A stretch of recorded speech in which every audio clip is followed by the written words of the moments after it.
মামলায় নিহত হয়েছে হাফিজুল শিকদার। তার পিতাই মামলাটা করেন। এই হত্যা মামলায় আজকে তদন্তকারী কর্মকর্তা প্রাথমিক তদন্তে সাবেক অবৈধ মন্ত্রী ডাক্তার দীপু মনি, সালমান এফ রহমান, আনিসুল হক এবং জুনায়েদ আহমেদ পলক সহ এই চারজনকে এই মামলায় তদন্তকারী কর্মকর্তা গ্রেপ্তার দেখানোর জন্য দরখাস্ত দাখিল করেন। বিজ্ঞ আদালত এজাহার এবং তদন্তকারী কর্মকর্তার দরখাস্ত পুঙ্খানুপুঙ্খরূপে পর্যালোচনা করে এই হত্যার সঙ্গে আসামিদের অপরাধমূলক ষড়যন্ত্র জড়িত থাকার কারণে এই আসামিদেরকে এই মামলা এবং তারা এজাহারভুক্ত আসামি বিদায় তাদেরকে এই মামলায় গ্রেপ্তার দেখান এবং গ্রেপ্তার দেখানোর যে আবেদন করা হচ্ছে সেটা মঞ্জুর করেন। সেই হিসাবে এই মামলা তাদেরকে গ্রেপ্তার দেখানো হলো। আরেকটি মামলায় আপনারা জানেন যে এটা বাড্ডা থানা মামলা, সেটাও একটি হত্যা মামলা। সেই মামলায় আজকে দুজন সাবেক অবৈধ মন্ত্রী ডাক্তার দীপু মনি এবং একজন সাংবাদিক মোজাম্মেল হক বাবু, তাকে এই দুজনকে এই মামলায় গ্রেপ্তার দেখানোর জন্য, এই হত্যা মামলায় গ্রেপ্তার দেখানোর জন্য তদন্তকারী কর্মকর্তা আবেদন নিবেদন করেন। বিজ্ঞ আদালত এজাহার এবং তদন্তকারী কর্মকর্তার যে নিবেদন, সেই নিবেদনটিকে পর্যালোচনা করে এই আসামিদের বিরুদ্ধে এই অপরাধের সঙ্গে জড়িত থাকার বিষয়টি নিশ্চিত হওয়ার কারণে তাদেরকে এই মামলায় গ্রেপ্তার দেখেন এবং আসামি পক্ষে এই দুজনের পক্ষে তাদের আইনজীবীরা তাদের জামিনের প্রার্থনা করেন এবং তারা জামিন চান। আমরা এই জামিনের বিরোধিতা করি এবং জামিনের বিরোধিতা করি বলি যে আসামিরা অপরাধমূলক ষড়যন্ত্রের সঙ্গে জড়িত। এই অবসম্বিরোধী আন্দোলনে রাজপথে পুলিশের গুলি করার এই ষড়যন্ত্র পিছনে তারা জড়িত।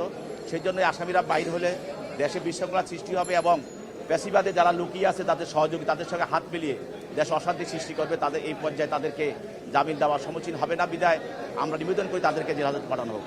বিজ্ঞ আদালত উভয় পক্ষের বক্তব্য শোনার পর তাদের জামিন আবেদন নামঞ্জুর করে তাকে জেলহাজত প্রেরণ করেন।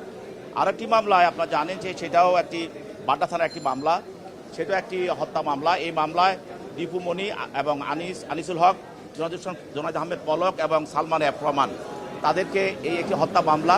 এই হত্যা মামলায় তদন্তকারী কর্মকর্তা এরা এজাহার নামী আসামি, তাদেরকে এই হত্যা মামলায় তাদেরকে জড়িত থাকার বিষয়টি তদন্ত কর্মকর্তা প্রাথমিক তদন্তে জড়িত থাকার বিষয় নিশ্চিত হওয়ার কারণে তাদেরকে গ্রেপ্তার দেখানোর জন্য আবেদন করেন। বিজ্ঞ আদালত এজাহার এবং তদন্তকারী কর্মকর্তার দরখাস্ত পর্যালোচনা করে তাদের বিরুদ্ধে গুরুতর অভিযোগ থাকার কারণে তাদেরকে এই মামলায় গ্রেপ্তার দেখানোর দরখাস্ত মঞ্জুর করেন এবং তাদেরকে জেল হাজতে প্রেরণ করার নির্দেশ দেন। দেখেন, আজকে মোট 5 জন আসামিকে আদালতে তোলা হয়েছে। আমার আসামি ছিল জনাব সালমান এফ রহমান সাহেব। ওনাকে বাড্ডা থানার মামলা নম্বর 6/8/2024 এবং 7/8/2024 দুইটা মামলায় ওনাকে সৌনারিশ দেখানো হয়েছে। আমরা আদালতে বলেছি যে এই যে সমস্ত মামলায় তাদেরকে সৌনারিশ দেখানো হচ্ছে, এই সব মামলায় তার বিরুদ্ধে কোনো অভিযোগ নেই, কোনো একটা সেন্টেন্স তার বিরুদ্ধে নেই যে সে এই ধরনের ঘটনায় সে কী ভূমিকা পালন করেছে, এই ধরনের কোনো সুস্পষ্ট তারা বলতে পারে নাই। তারা ঢালাওভাবে অভিযোগ প্রত্যেকটা মামলায় করে যাচ্ছে যে ওনারা এগুলো ইন্ধন দিয়েছে বা ওনারা ষড়যন্ত্র করেছে। এর কোনো তথ্য প্রমাণ বা সাক্ষী আজ পর্যন্ত ওনারা আদালতে কোনো সাক্ষীর স্টেটমেন্ট আদালতে উপস্থাপন করতে পারেনি যে ওনারা বলেছে যে হ্যাঁ ওনারা ঘটনাস্থলে ছিল বা ওনারা এই বিষয়ে ষড়যন্ত্র করেছে বা এই ঘটনা ওনারা জানে, ওনারা ঘটনার সময় কোথায় ছিল, এইসব বিষয়ে কোনো সুনির্দিষ্ট কোনো তথ্য প্রমাণ কিছুই তারা দিতে পারে নাই। এটা তারা ঢালাওভাবে এই মামলাগুলো তারা সন্নিবেশ করতেছে।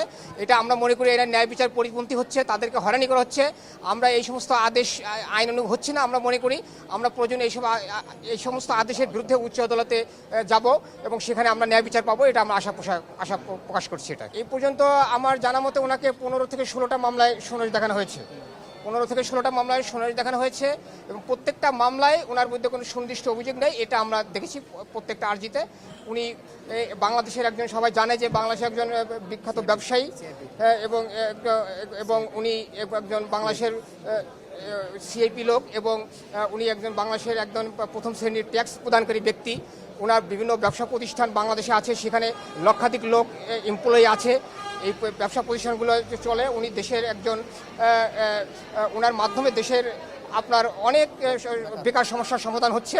এই জন্য ওনাকে এইভাবে আটক রেখে মিথ্যা মামলায়, তাহলে এরা দেশের ক্ষতি, দেশের জনগণের ক্ষতি হবে, ব্যবসা বাণিজ্য দেশের ক্ষতি হবে, আমরা মনে করি এটা।